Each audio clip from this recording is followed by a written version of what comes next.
So I'm not even upset about this anymore. In fact, I feel validated because 1 year ago, when I was going on the Twitter and I was telling people, yeah, it's kind of weird. Like my viewership is dropping, my subscribers are dropping.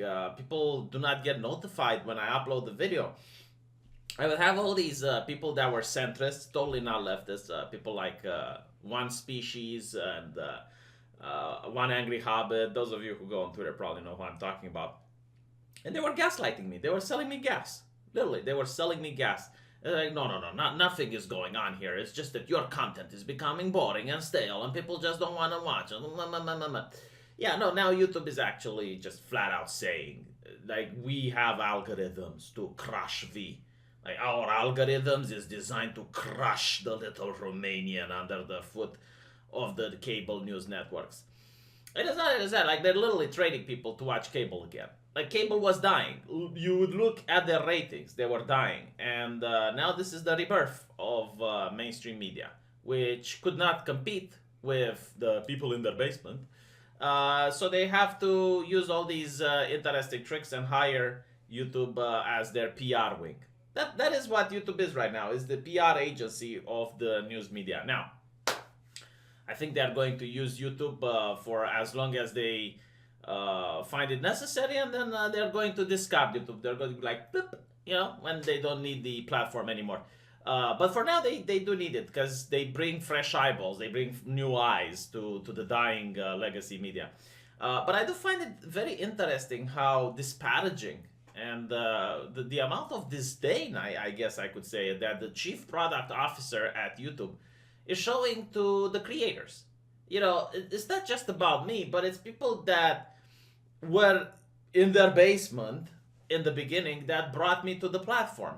Like, I didn't join the platform for the high intellectual debate. No, I joined the platform because there were a lot of shit posters in the beginning. There were a lot of people that were doing video responses to one another, and there was a lot of community drama, and this is what attracted me to the platform. And now I get Tucker Carlson hounding me everywhere after every single video that I go, like, oh, recommended section, Fox News, don't you want to watch Fox News? Fox News is so great.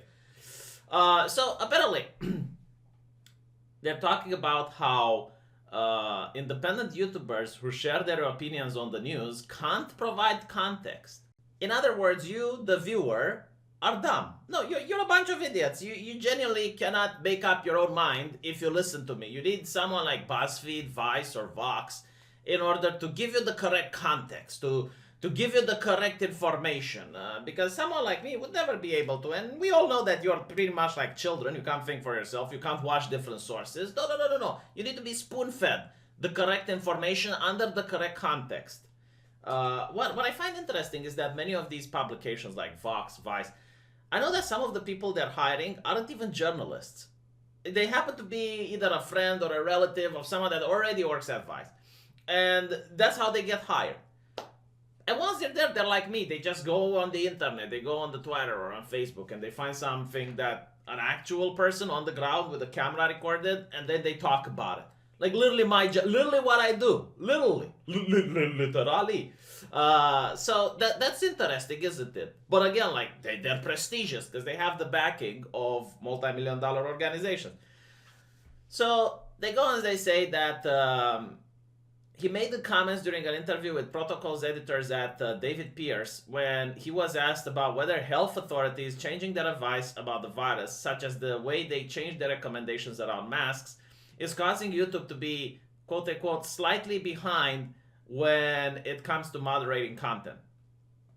I mean, I already said this from day one.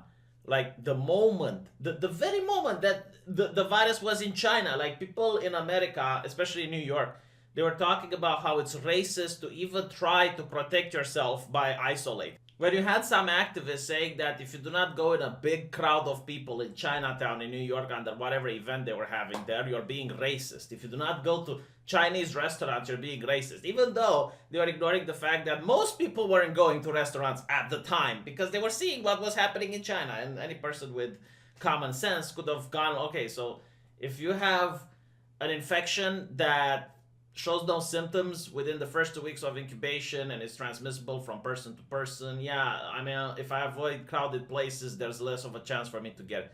But even then, I was saying, yeah, if you wear a mask, like the purpose of a mask is to not spread the disease to others. It's not so that you don't get infected. But if everyone wears a mask, like if I have a mask and you have a mask, then I protect you, you protect me. You know, like it makes sense. It makes sense. So I guess because the authoritative news weren't saying it, if I were to say this on YouTube, oh no, that's a big problem. No, how dare you? How dare you? You're just a guy from the basement. What do you know? So he says that in this response, Mohan said that changing guidance on masks reflects how, quote unquote, the actual underlying information is changing in a fundamental way really rapidly. He then said that the reason authoritarian voices need to be boosted on YouTube.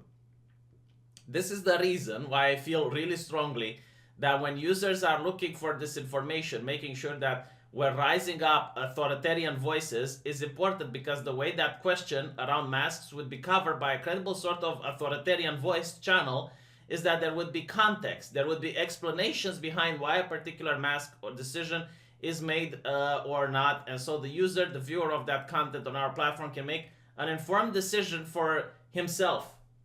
Now, if you want users to make informed decisions for themselves, teach them to watch multiple sources, teach them to listen to the controversy, teach them to read. But I guess that's not what you're really wanting to do. I mean, if you are really for making sure that people think for themselves, you would teach people to think for themselves, not you would teach people what they should watch. He went on and compared authoritarian content to content from other creators and suggested that these other creators don't provide the same level of context as mainstream media outlets and medical professionals. As opposed to, it's somebody espousing their opinions about a mask, in their basement. This is coming from an authoritarian channel, a news source, a medical professional. And if that's the case, we think there's going to be some context that's provided around the question of the masks. And even if the guidance changes, it will be reflected in a sort of how authoritarian voice or channel talks about it. Yeah, so you want me to believe that you actually listen to every single video that is being done on the platform, and then you decide which is providing context and which one isn't. No, you're going to just use a broad stroke, and you're going to assume that the mainstream media always, under all circumstances, they provide all the context required.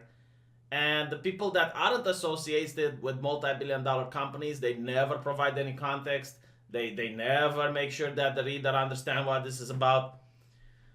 And my favorite part is he goes on and talks about how they're falling back to really raising up authoritarian channels. So up till now, they weren't really raising it up, but from now on, they're going to raise it up even further.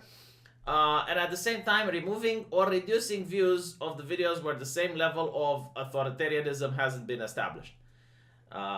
He then talks about how YouTube has made the relation to the virus and news coverage have made it almost impossible for independent creators to cover current events, even when the mainstream media outlets that are being raised up have a track record of getting it wrong.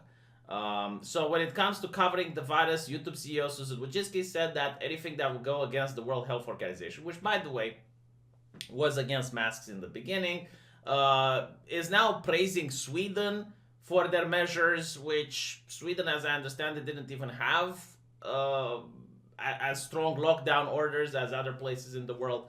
I don't even know if they quarantined anything. Oh, see, I'm not providing context. Google it. But no, I'm kidding. Like Sweden was one of the countries that took the least amount of measures compared to the rest of the Europe. And the World Health Organization is saying, yeah, no, that's a good job. But the World Health Organization was also providing Chinese medicine, alternative medicine, in order to combat this. So I guess if I make a video, I need to say that, yes, the Chinese alternative medicine, according to the World Health Organization, is really good at combating it. And by the way, like what really annoys me about the authoritarian sources, I need to make a video about this, like a full video, because there's a lot to talk about. But it seems that Project Veritas, I know the evil Project Veritas, which always push out misinformation. They pointed out to a hidden camera video at one of the hospitals how CBS went there. And they brought in fake patients and they told the doctors to act busy. So after they publish this, CBS admits that they did this and they take it off the air. You know what's really interesting is that a couple of the people that were at those lines were actual patients. So they had to wait for CBS to do their little commercial stunt to get a little bit of money by causing a little bit of hysteria on television and getting sweet, sweet money from ads. While actual people that had legitimate urgency to arrive to a hospital had to wait. I mean, come on. The multi-billion-dollar corporation is here. Just let them do their job. Let them make money out of the misery. So it's really interesting. And meanwhile, you know what happened?